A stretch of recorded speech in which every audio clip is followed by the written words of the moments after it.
तो नीतीश राणे, ये जो तेरी आमदारगी है, ये जो तेरा पोस्ट है और ये जो तेरा बॉस है, ये जिंदगी भर नहीं रहने वाला है। बीजेपी ने इनको पाल के रखी है और ये कुछ भी अनशन बोलते हैं। मैं ये समझता हूँ कि आज हमारे एकजुट नहीं होने की वजह से ये जो टिल्लू पिल्लू है, ये राणे परिवार के, इन लोग को मौका मिला है ये हम लोग हमारे ऊपर इल्जाम लगा सके या हमारे ऊपर उंगली उठा सके। आपने ये बोला कि मस्जिद में घुस के मारेंगे। अरे मुसलमान के नाते कोई भी नहीं चाहेगा कि उसकी मस्जिद में घुसकर कोई हमला करे या उसकी मस्जिद को कोई हार्म करे। इनको ये पता है जब तक एमआईएम को टारगेट नहीं करेंगे ये लोग, तब तक ये वापस मार्केट में जिंदा नहीं हो सकते। मेरा सवाल पुलिस डिपार्टमेंट से कि आखिर क्यों और क्या वजह है कि उसके ऊपर एक्शन नहीं लिया जाए। और हमारी तो मांग ये है कि इसको पार्टी से निकाल कर इसके ऊपर लाइव बैन लगाना चाहिए। छत्रपति शिवाजी महाराज का जो पुतला था वो गिर गया, काफी लोगों में रोष था। ये लोग चाह रहे हैं कि दो समाज में तेढ़ निर्माण करे। हमारे बुलाने पर यहाँ एमआईएम ऑफिस सोलापुर में जो दारुसलाम है, वहाँ पर हमारा बाइट लेने के लिए यहाँ पर आप लोग आए। तो आज ये जो भी मैं आपसे मुखातिब हूँ, आपके सामने आया हूँ, तो आपको तो पता ही होगा, काफ़ी लोग 2 दिन से मुझे फ़ोन कर रहे थे कि आपका बाइट कब आएगा। तो मैं भी थोड़ा सा रुका हुआ था, ये सोच रहा था कि जो बदमाशियाँ चल रही है महाराष्ट्र में, शायद ये कुछ सीख जाए या इनके बॉसेस इनको कुछ सिखा दे। लेकिन आज तो मामला अति हो गया, हद से ज़्यादा बढ़ गया मामला। आज एक बाइट आई है, तो मैंने सोचा कि ये सही मौका है, सही वक्त है आप लोग के सामने आने का। तो जैसे कि चंद दिनों पहले एक भाजपा का जो भी है सो कॉल्ड नेता है नीतीश राणे, जो अनशन कुछ भी बका जा रहा है ऑन स्क्रीन आकर, तो उसने कुछ मुस्लिम समाज के बारे में निहायत ही जो मंजूर नहीं है, जो सुनना भी हमको गवारा नहीं है, वैसा स्टेटमेंट दिया। उसने कहा मस्जिदों में घुसकर मारेगा, ये वो। ठीक है, वो नेता है, वो एक स्पेसिफिक पार्टी को बिलोंग करता है जो ये सारी चीज़ों को बढ़ावा देती है। लेकिन मेरा सवाल पुलिस डिपार्टमेंट से है कि आखिर क्यों और क्या वजह है कि उसके ऊपर एक्शन नहीं लिया जा रहा है। वो किसी समाज के बारे में अगर कुछ भी बोलता है, ठीक है, 1 सेकंड के लिए इसको आप बाजू रखिए, लेकिन उसी स्टेज से जो हमारे महाराष्ट्र राज्य की पुलिस है, जो लोगों की रक्षा के लिए, लॉ एंड ऑर्डर को मेंटेन करने के लिए दिन रात एक करती है, ना अपना घर देखती है, ना अपनी खुद की पर्सनल लाइफ देखती है, वो हम जैसे लोगों के लिए 24 घंटे फील्ड पर रहकर काम करते हैं, वो स्टेज पर से उसी पुलिस डिपार्टमेंट को कुछ भी बोलता है। तो मेरी ये मांग है, जो वो नेता जिसको अपना बॉस मानता है, बार बार बोलता है कि मेरे नेता सागर बंगले पर बैठे हुए हैं और क्या क्या बोलता है, तो वही नेता जो है पुलिस डिपार्टमेंट उनके अंडर में आता है, बिकॉज वो होम मिनिस्ट्री संभालते हैं। तो मैं ये अपील करता हूँ कि देवेंद्र फडणवीस साहब होम मिनिस्टर के नाते आपकी मिनिस्ट्री के अंतर्गत जो पुलिस डिपार्टमेंट आता है, उनकी रक्षा तो नहीं बोलूँगा, पुलिस डिपार्टमेंट सक्षम है अपनी खुद की रक्षा करने के लिए, वो हमारी भी रक्षा करती है, लेकिन उनकी इज्जत बचाने के लिए, उनकी इमेज को जिंदा रखने के लिए, ताकि कल के दिन कोई भी ऐरा गहरा नत्थु खैरा इस जैसा उठकर कुछ भी पुलिस डिपार्टमेंट को ना बोले। इसके लिए मैं ये चाहता हूं कि देवेंद्र फडणवीस साहब इसके ऊपर जल्द से जल्द एक्शन ले। और हमारी तो मांग ये है कि इसको पार्टी से निकालकर इसके ऊपर लाइव बैन लगाना चाहिए। एक्टिव पॉलिटिक्स में रहने के लिए इसके ऊपर लाइव बैन, इसके ऊपर ही नहीं, इसके बड़े भाई पे, इसके अब्बा के ऊपर, सबके ऊपर, इसके परिवार को बैन करना चाहिए पॉलिटिक्स करने के लिए। लेकिन पता नहीं क्या बात है जो इसका संरक्षण किया जा रहा है। मैं तो ये समझता हूं कि ये जो एजेंट है, ये जो बीजेपी के एजेंट है, ये लोगों को बीजेपी पाल रही है, इनको खाद पानी दे रही है, ताकि जो मुद्दे हमारे समाज में बहुत ज्वलंत मुद्दे उठते हैं, जैसे कि हाल के दिनों में छत्रपति शिवाजी महाराज का जो पुतला था वो गिर गया, काफी लोगों में रोष था, लोग उसको लेकर काफी सारी बातें कर रहे थे। बदलापुर का इंसिडेंट है जहां पर कुछ बच्चों के साथ गलत हरकत हो गई। ऐसे जो मुद्दे होते हैं जिसकी वजह से पब्लिक का ध्यान वहां जाता है, उसको भटकाने के लिए बीजेपी ने इनको पाल के रखी है और ये कुछ भी अनशन बोलते हैं। तो नीतीश राणे, ये जो तेरी आमदारगी है, ये जो तेरा पोस्ट है और ये जो तेरा बॉस है, ये जिंदगी भर नहीं रहने वाला है। हर चीज का एक अंत है, एंड होता है। शुक्र मान कि तू आज आमदार है, उस चीज को, उस ओहदे को तू लोगों के बेनिफिट के लिए इस्तेमाल कर, ना कि जो आप तुम्हारा एजेंडा है। अभी इलेक्शंस भी अनकरीब है, ये लोग चाह रहे हैं कि दो समाज में तेढ़ निर्माण करे, और जो आज जैसे तमाम सर्वेस दिखा रहे हैं कि ये लोग बैकफुट पे है, ये लोग की सीट्स कम हो रही है, तो उसको ये लोग हैंडल करने के लिए हिंदू मुस्लिम का कार्ड खेल रहे हैं। लेकिन मैं ये बोलना चाहूँगा कि मुस्लिम समाज बहुत जागरूक हो चुका है अभी, ये राणे वाणे की बातों में नहीं आने वाला है। और मैं तो ये बोलता हूँ कि अपनी जितनी लायकी है, आप जितने केपेबल हो, अगर आप वो बात करेंगे तो वो आपको शोभा देती है। आज आपने मस्जिदों के बारे में बात की, आपने ये बोला कि मस्जिद में घुस के मारेंगे। अरे मुसलमान के नाते कोई भी नहीं चाहेगा कि उसकी मस्जिद को मस्जिद में घुसकर कोई हमला करे या उसकी मस्जिद को कोई हार्म करे। वैसे ही अगर एक सही हिंदू है, वैसे ही अगर कोई सही अपना धर्म पालने वाला है, वो अपने अपने धर्म की जो भी इबादत गाह है उसकी हिफाजत करेगा। और कॉन्स्टिट्यूशन हमें राइट देता है कि हम जो चाहे वो धर्म पाल सकते हैं, जो चाहे मतलब खा सकते हैं, जो चाहे पहन सकते हैं। तो आप लोग संविधान के ऊपर वाली बातें कर रहे हो, तो ये बहुत ही शर्मनाक बात है।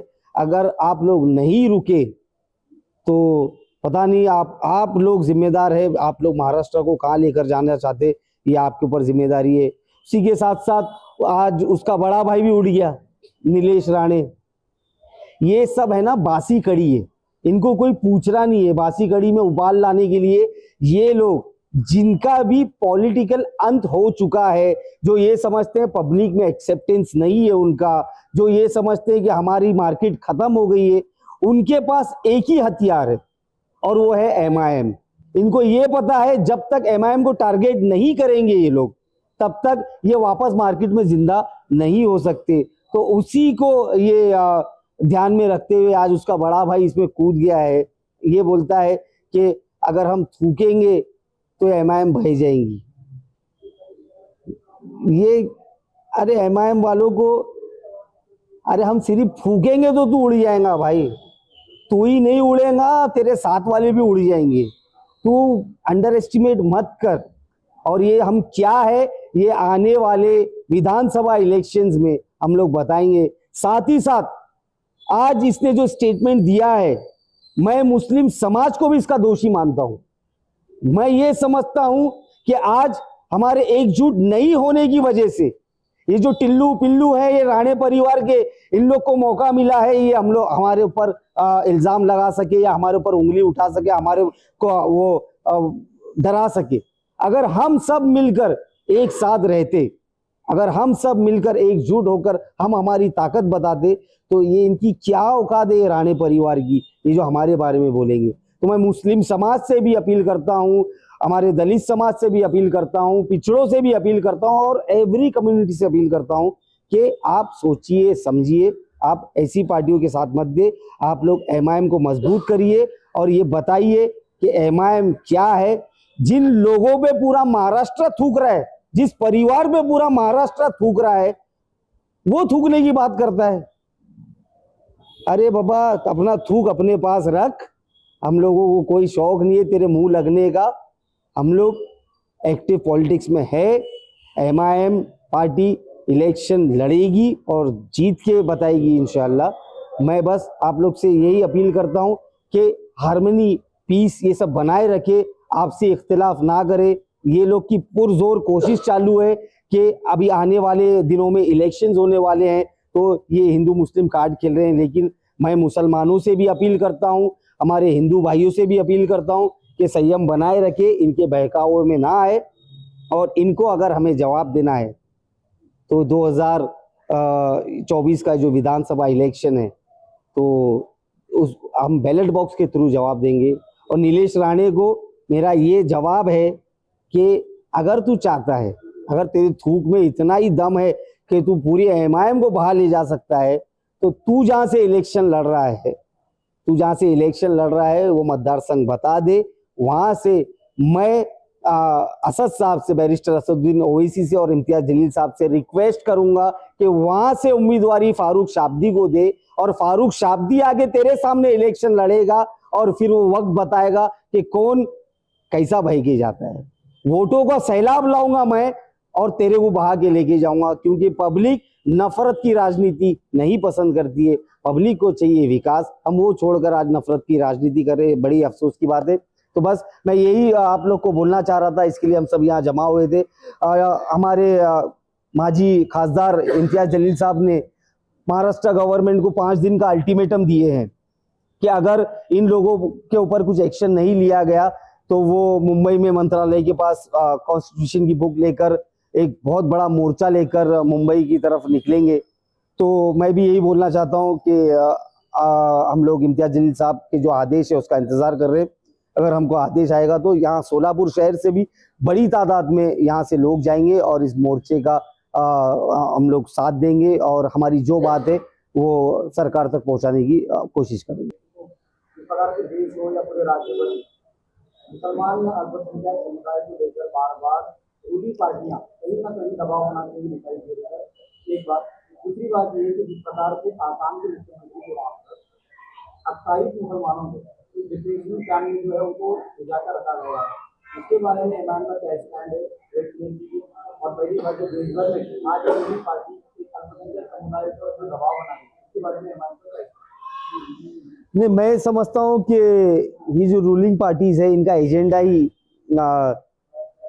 हिंदू मुस्लिम करना है, मुसलमानों को तकलीफ पहुंचाना है। तो क्योंकि हम देखते हुए आए हैं कि इन्हीं पार्टियों का राज जिस स्टेट्स में है और भी अलग स्टेट्स में, वहाँ पर अल्पसंख्यक लोग के साथ क्या क्या जुल्म किए जा रहे हैं।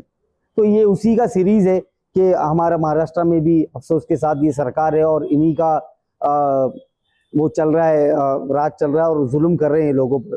तो हम इसका निषेध करते हैं और इसको अपोज करते हैं। और एज यूजुअल जैसा हम लोग हमेशा एमआईएम के जो भी हमारे पॉलिटिकल लीडर्स हैं इसके खिलाफ आवाज़ उठाते हुए आए हैं, तो हम अलग अलग स्टेजेस पर अलग अलग माध्यम से इसके खिलाफ आवाज़ उठाते रहेंगे और इसका निषेध करते रहेंगे। रही बात ये जुल्म होने की, तो मैं समझता हूँ कि जुल्म ज़्यादा दिन चलता नहीं है, जालिम का अंत है एक ना एक दिन, और वो अंत आ चुका है। यू रिकॉर्ड माय वर्ड्स, आप मेरा स्टेटमेंट रिकॉर्ड कर लो। 2024 विधानसभा इलेक्शन में ये जालिमों का अंत आ चुका है, ये लोग सरकार में नहीं आएंगे और एक नया एक समीकरण आपको दिखेगा 2024 के टाइम पर। तो उम्मीद करते हैं कि देश के हालात बदले, हमारे राज्य के हालात बदले और जो भी माइनॉरिटीज है वो अपने आप को सुरक्षित समझे भारत देश में। बात ये कि 5 दिन के बाद एमआईएम मुंबई में बड़े मोर्चे का जो आयोजन करने जा रहा है, उसका मकसद क्या है? उसका जो आज 5 दिन का अल्टीमेटम इम्तियाज जलील साहब ने दिए हैं कि मुंबई में लेकर जाकर बड़ा वो मोर्चा निकालेंगे, उसका मकसद ये लोग को वो ओथ याद दिलाना है जो शपथ ये लोग ने ली है आमदार बनने से पहले, अपनी सरकार स्थापित करने से पहले। वो शपथ में क्लियरली बोला जाता है कि मैं irrespective of caste and creed और सबको एक समान समझा जाएगा, कॉन्स्टिट्यूशन का पालन किया जाएगा, उसके तहत ही काम किए जाएंगे। ऐसे लगता है कि ये सब लोग जो शपथ जिस चीज पर लिए हैं वो सारी चीजें भूल चुके हैं लोग। तो उनको वापस से एक बार याद दिलाने के लिए और बताने के लिए ये जो देश है, डॉक्टर बाबा साहेब अम्बेडकर ने जो कॉन्स्टिट्यूशन लिखा है उस पर चलेगा, ना कि आप लोगों की मनमानी के साथ चलेगा। तो याद दिलाने के लिए हम लोग जा रहे हैं, होपफुली हम लोग याद दिलाएंगे और उनकी समझ में आ जाएगा। जो बहुसंख्यक समाज है वो कहीं ना कहीं वो अपने आप को असुरक्षित समझकर क्या लगता है कि अल्पसंख्यक समाज कहीं ना कहीं उस पर दबाव डाल रहा है, जिसकी वजह से वो मोर्चे निकाल रहे हैं?